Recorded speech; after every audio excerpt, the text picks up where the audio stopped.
Hold up, let's get real. Hey guys, welcome to Real Talk with Ronnie.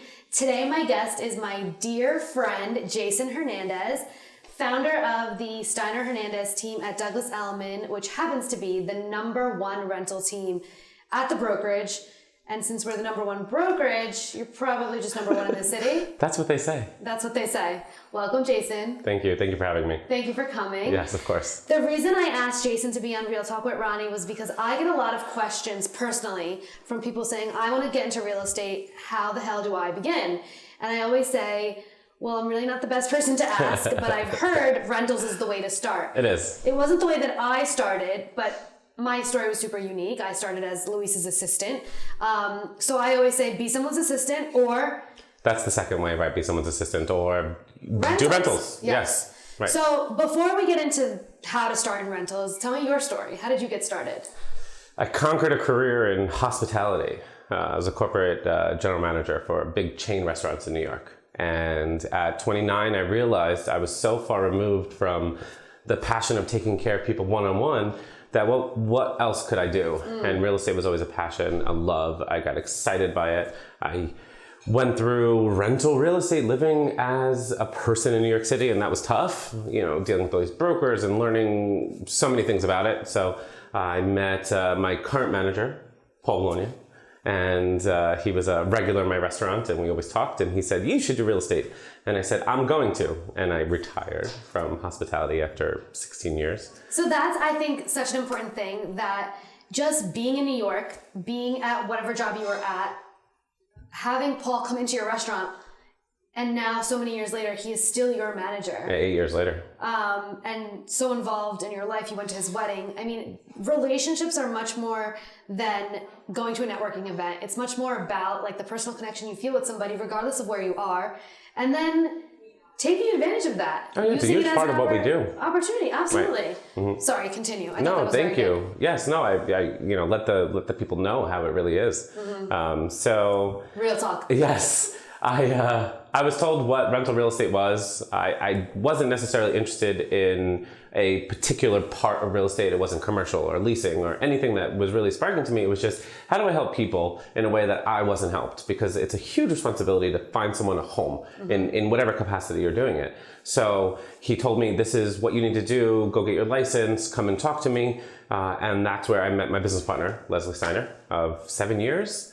We take care of leasing and tenants, and we're professional tenant reps, and that's really our trade. We do corporate relocation. We have an amazing network of companies that call us and ask us to take care of their employees when they move them or hire them. And so in that way, we became, or needed to become, rental experts and know every single thing, the ins and outs of the real estate market and the landlords and how to get a deal done. So that's what I've been doing. And now we have a team of 8, and we have, you know, like you said, we're the #1 team when it comes to our transactions. We did 250 rental transactions last year. Amazing. Huge numbers. Yeah. Yes, it's exhausting. Yes. So, you know, when people move to New York City, they kind of come with big deer eyes, and they think to themselves, where do I live? Right. How do I afford it? Because #1, you need to make 40 times the rent still? Sometimes 35. Okay. It depends on the management company, and sometimes 50. Okay, so between 35 and 50 times the rent. If you can't make that on your own, you have to find some roommates so that collectively you make that on an annual basis. Right. I mean, and now the roommate scenario, you know, this $1,500 to $2,000 a person thing, you're 27 years old, you're making $80,000, you're making $90,000, which is super common.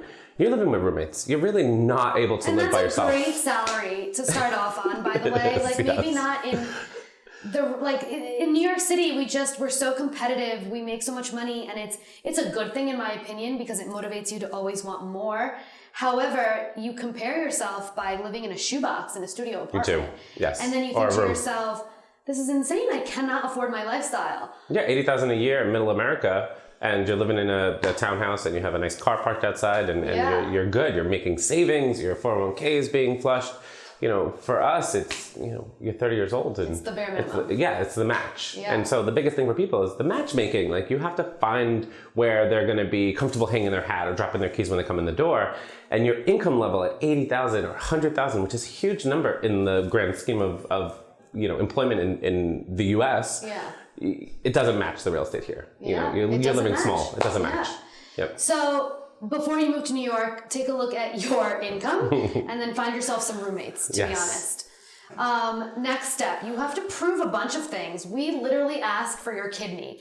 So what are the things that you actually ask for in terms of qualifying tenants that we have to prove to these landlords? So it's a very invasive process. Super invasive. It's really similar to when you're at that point in your life, you're buying a home. It's everything who you are. It's your employment verification and your pay stubs to show that they're actually paying you, which you have to prove. Yep. Your tax returns to show what your income has been. Sometimes they want a W-2 because your salary and bonus, and they want to see where the distributions are, and it's available on your W-2, not your 1099 or your W-2, or your tax return, and your ID. And sometimes reference letters. Right. There's so many different types of rental situations that are out there with the rental, the co-op, the condo. So they're a little bit different, but ultimately you have to disclose exactly who you are, what you have, and sometimes need someone to speak up on your behalf. Totally. Things did change today. We're not allowed in a regular rental situation. Now we're changing for the last 6 months, right? Yes. We're in a constant change. And everyone knows that legislation just has their hands on how we're going to do business and what we're going to charge for it. Yeah. Which is bizarre. It's bizarre that someone wants to regulate us when we're taking care of the public. Right. So when we do condos, we send a basic application and a credit report. And we say, this is our client, would your owner want them? And then we go through a board package process where we submit supporting documents. Right. Same for all real estate transactions now. We're not sending everyone a complete form with all the backup materials. Just the app and the credit check. That's it. No ID. What? So they can't discriminate based on where you're working, what you look like, and what you have in the bank. Interesting. That's the second step now. And we learned that today. Today, we're learning new things. Interesting. All right. So clean up your credit. For sure. Because that's no important. less than 700. Now, listen. I have had clients who have had credit scores less than 700 and they haven't been the ideal applicant. And what do? I call Jason. And what does Jason do? He tells me all of these different companies that exist out there. You have to clean it up. To clean up your credit, that you can pay to expedite the cleanup. Different ways in which there are unlimited options for you. And to package yourself as an individual. Correct. Sometimes your low credit could just mean you don't have enough yet. So it's up to us to package you and to sell you to the landlord management company. So for, your average everyday renter out there who thinks to themselves, why the hell am I paying these goddamn brokers a fee for opening the door? There are so many other reasons that we provide value in terms of presenting you in the best light to a landlord. And although I don't do this on a day-to-day basis like Jason does this, I do this on a day-to-day basis for a buyer. Right. So in the same respect, having an experienced rental broker, especially if you aren't financially qualified, have low credit, or maybe you're not an American citizen, is I can do that too. I think so valuable and only going to get even more valuable. It is. A tenant rep on your behalf is just so important. I spend a lot of my time just ensuring that our clients know the reason we're doing what we're doing, and it's to prepare you for what's out there. It's to matchmake you with the landlords. What's so important and what's so missing is when the public or a prospective tenant is looking for an apartment, you look at an address and you look at design and a price, of course, and neighborhood. But you have no idea what it's like to live in the roof of that management company. You have no idea what their reputation is. And you need an insider to tell you, no, this is not the right management company for you. These are the problems that they have. When you call up to get something fixed, they're going to put you on hold. They're never going to respond to you. Mm-hmm. We have those landlords in New York. Mm-hmm. Do you want to know them? Because I do. Mm-hmm. And so that's where the tenant rep comes in. That and just the package and the presentation to the landlord. We have one opportunity to put your paperwork in front of them, so we want it to be complete and we want it to be exact. And be able to tell your story, because sometimes your paperwork doesn't look so great, but if we can package you as an individual in the best light possible, and for example, if they've already done deals with you, Jason, it goes a long way. They answer my call. Exactly. Yeah. They answer your call, they read your application first. First. Maybe they'll give your tenant priority access if they have multiple Get that applications. sometimes. So good segue into the question I get from all of my friends who say, can I just go on Street Easy and find my own no-fee apartment? Yes, you can. You can. But you're going to have a hard time. And you're not going to have an insider's view, and you have no one representing your interests. So yes, go on Street Easy, get presented, your $3,500 one-bedroom apartment. You're spending whatever the math is, $40,000 a year. It's a contract for $40,000. Now, if you're an expert or you're a lawyer, go ahead and read that lease. But 90% of the time you give someone a lease, they go, okay, just tell me where to sign. I've signed leases before. They have no idea that the language is adverse to them. Yeah. They have no idea that there's something in there that says, I'm going to sell this unit and I'm going to give you 30 days notice to vacate. Because you said, oh, these are all the same, right? I'm just going to sign it. With me sitting next to you, with a tenant representative sitting next to you, yes, we ensure that that doesn't happen. Yeah. Our fiduciary duties to you. Yeah, or we add riders, or we amend certain things, Yes. or we make it in your favor. Now, talk to me about this no-fee concept, because I find I am constantly explaining this to my friends. Built into the rent. Right. So it's either built into the rent, or someone's paying me my fee. Always. There's always compensation for whoever is there receiving your application and getting your leases. There's always a compensation, and it's coming out of your pocket as a tenant. It is. Yeah. So no fee. There's a leasing agent in that building. Someone's paying him. I explain this to people too. I also work with developers. So when you look at the rent roll and you look at the expenses, the margins are small per apartment. And I said this, the landlords are rich, sure, they make a ton of money, but when it comes down to it, they can't afford to pay that body, that person, to be there representing their interests. 40 hours a week? No, it's a ton. Yeah. So, an apartment that's $2,600 a month that needs representation or owner representation, who they are paying, is going to put $3,000 on it. Would they take $2,600 a month without that extra expense? Yes. Would you rather pay $2,600 a month? Yes. But since that person's there, it's $3,000 a month that first year for you. Yeah. So the $400 a month is going into their pocket. It's paying their salary. Yeah. Now, the difference is no fee, open listing, some of the biggest landlords we have in New York that you need an agent to rep you. It's $2,600, right? But in that first year, it's still $3,000 because you paid me. You wrote a check to me. But in that second year, your rent is raised probably 2 to 5% off of $2,600. Now, this is great because in year 3, it's raised off of the $2,700. So you're paying $2,600, which comes to $3,000 the first year. You're paying $2,700 the second year. You're paying $2,800 the third year. Go to a leasing office. You're paying the $3,000 the first year. Then you're paying 31. 32. And 32. That's right. Where's that balance going to? In your second and third year, that $10,000 extra that you're spending is going to the landlord unnecessarily. Now, it's set up that way. Are some of those options that are out there, no fee and Street Easy, better than kind of what I have for the same price? Sure, why not? But we make a tour. You see all the units. We take you around. We make sure you understand the neighborhoods. We show you the local amenities. We let you know what life is going to be like. You have a hired gun repping you. And so we make the process seamless. We take care of you. It's not a bottom line. It's a reputation. You're going to call me next year and say, I'm happy here, I'm resigning, or I have an issue, here it is, what do I do? Right. We're always there for you. Right. My stove doesn't work. Can you please help me? And I'm always like, what would you like me to do? Well, but yeah, exactly. I will email the management company and CC you on it and try and get somebody in there ASAP. Usually they say I haven't reached out to management yet. Yeah. They just come to us. Right. I know. But that's okay. Cute. It's cute. It's cute. But that means they're clients for life. Right. Which is why we do what we do. Yes, and with rentals and the whole start in real estate, it's the planting the seed. Because now the 30-somethings are out and they're ready to buy. They've saved enough money. It's time. Their incomes are $200K because everyone makes more than $200K for some reason in New York. I know that sounds crazy, but especially when you're a couple and then your income is strong. Right.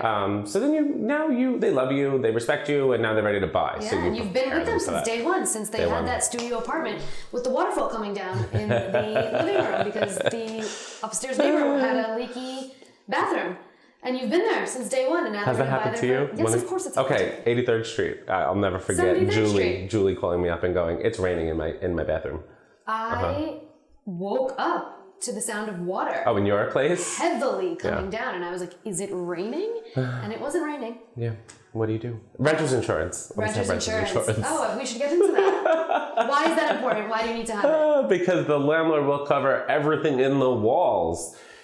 Think of it this way. If you turn your apartment upside down, anything that's falls loose, That's what you need covered by renter's insurance. Like your laptop if it gets wet during the rainfall. And your makeup. Anything. Your makeup replacement. Jewelry. Yes, shoes.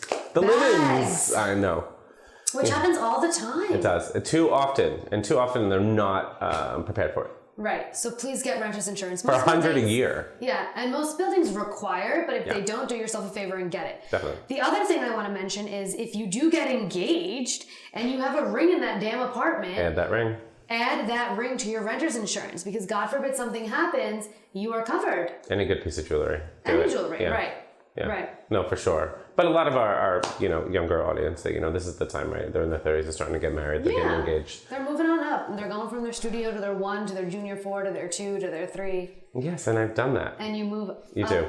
They start with the studio and they're like, I'm ready for the one bed, and it's so exciting. Yep. And then they fall in love and they're like, usually it's have the kid first. Yeah. And I'm ready for the 2-bed or the convertible 2. Yes. The convertible 2 is Junior awesome. 4. We all started in them. I'm still in one. Yeah, they're great. They're great. Put up that wall, the baby's nice and safe in there. Yep. And then they call you and say, I need to buy, what do I do? Yep. And you go, this is what you do. And I'll see you in 6 months. Yep. Yeah, when it's ready. And so you're always helping. Yeah. Yeah. Okay, so valuable lessons about rental agents and why you need one. What else can we talk about, Jason? We can just talk about the trust factor. Okay. I think one thing that everyone is missing is, if you get in legal trouble, you're going to hire a lawyer. Are you going to hire the first person you call? Probably not. Are you going to interview? Yes, you're going to interview. You're going to make sure you mesh well, make sure they're smart enough, make sure they're experienced enough, and have the capability to really take care of you. Same thing with a real estate agent, a broker, salesperson. Find them. They'll all want to meet you. They'll all sit with you and see which one you vibe with the best. And I think that's the best advice. I think that's great advice. And that leads me to the second half of what I do want to talk about is we talked about repping the tenant a lot. What about repping a landlord or an owner? A lot of owners, think to themselves, I have an apartment, I'll rent it out, I'll make some money. The presentation of your apartment online and its online presence is going to directly affect who walks in the door and becomes your tenant. It's huge. If they are iPhone pictures on Craigslist, you are getting a Craigslist tenant. Are they going to take care of your space and your 4 walls and your property? Probably not. If it is somebody coming off of my marketing and my presentation, I'm ensuring that A, they're qualified for you, so you don't have to do that. And B, you want good tenants because the last thing you need is somebody who doesn't want to pay your rent, cannot pay your rent, becomes a squatter. Set the expectations by giving them a beautiful product, freshly painted, deep cleaned, ready to go, no issues. And then with your broker, your representative, we let you know exactly what to do to make sure that it's put to the best person. And we're your eyes. And, it's our sense. We deal with hundreds of people on a monthly basis. So we really start to get a really great sense of what people are going to be like. And we understand. And so, yes, we're your protector. Is most of your business on the landlord side or the tenant side? So tenant side. I'm a tenant agent. I love taking care of people. So that's what we do.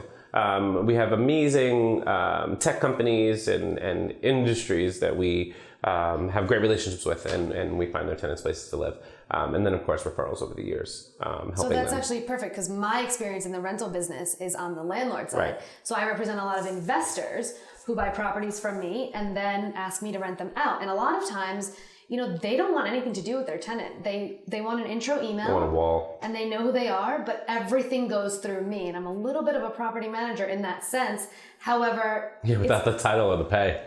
Without the title or the pay. However, it's important to me to maintain that relationship with that owner because when they sell that apartment, they're going to use me. And when they continue to rent it year over year over year, that's money in my pocket. So if you're looking to invest in New York City, obviously call me. Other than that, I wanted to talk to you about the idea of, is everything on the market on StreetEasy, or do you have listings that we are unaware of, Jason? Because I know the answer to this question because I call you it's huge, every time I have a rental client. I say us, in the scope of the, 6 better brokerages that are out there, know who owns all of these buildings. And so one landlord, whose name I'm not going to say, has 85 buildings. On the Upper West Side. All over. Well, the Upper West Sider, they have like 100 buildings, those people. But they allow some things to be marketed online and others they don't.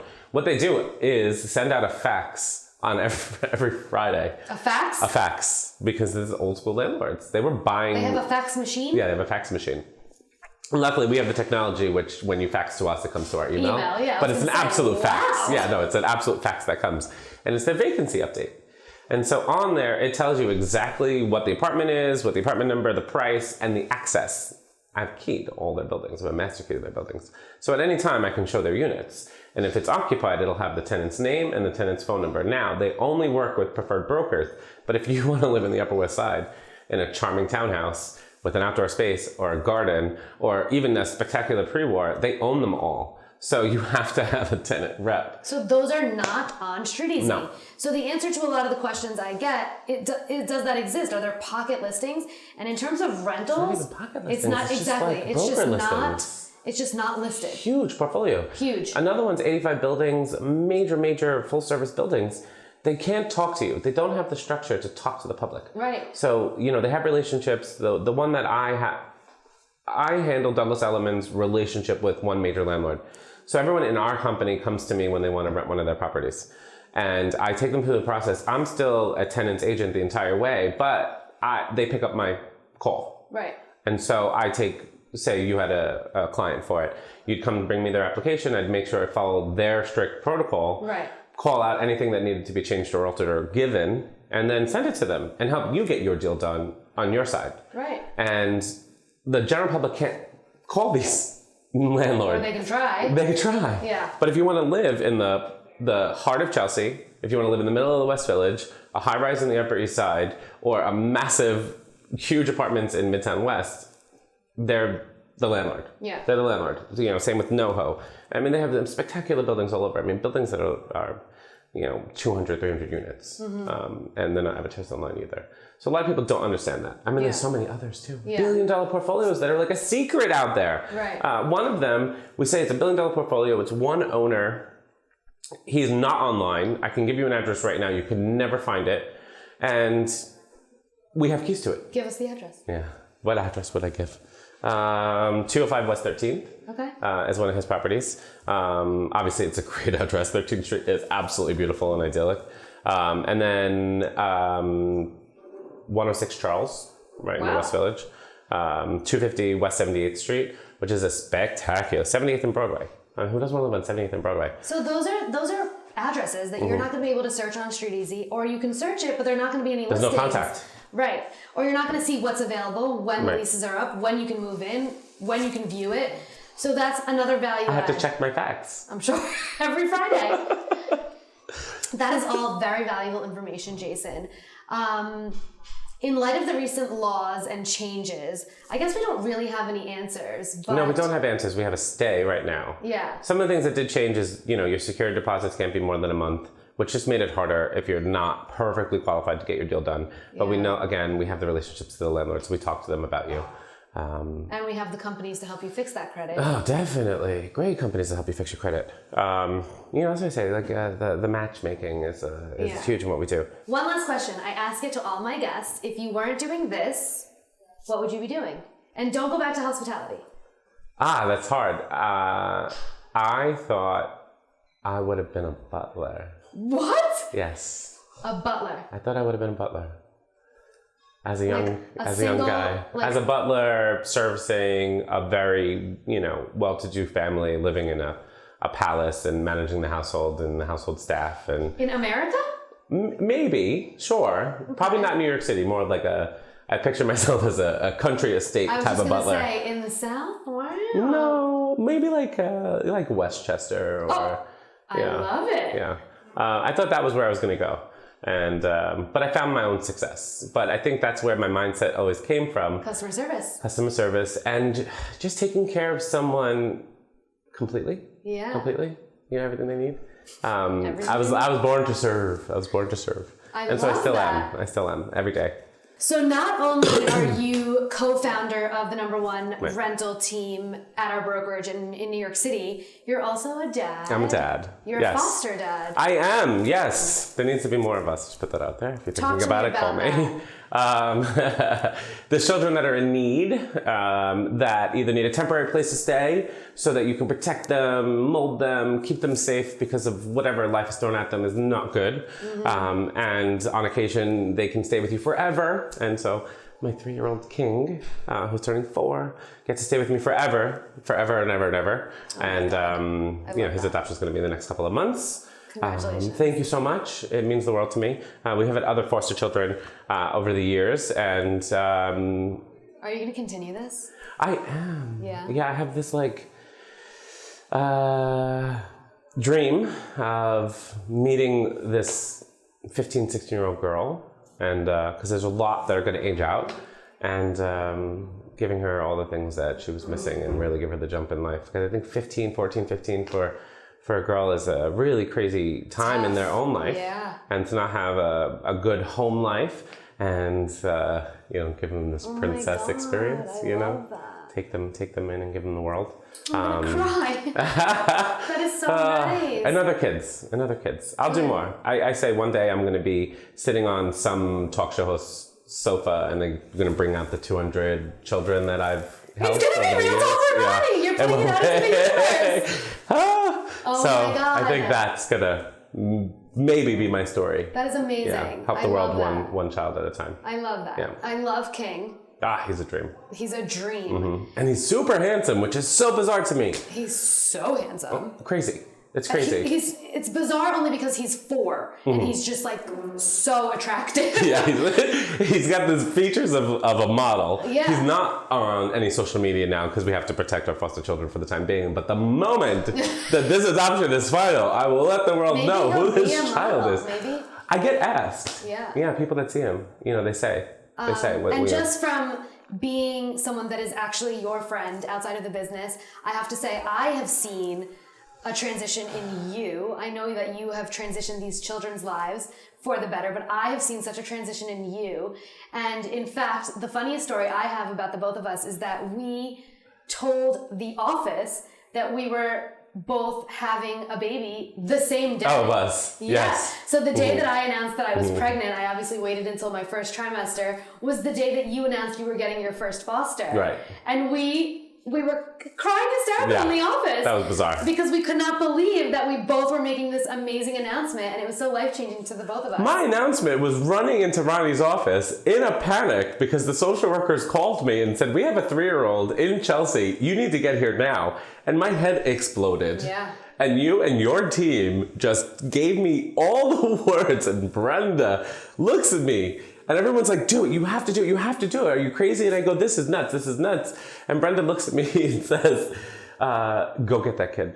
Yeah. And it just shocked my system. Yeah. And I left. And you went and got And that I met kid. my husband in Chelsea. Yeah. And we never looked back. We took him home. Yeah. And that was a year ago. Yeah. Yeah. Unbelievable. Mm-hmm.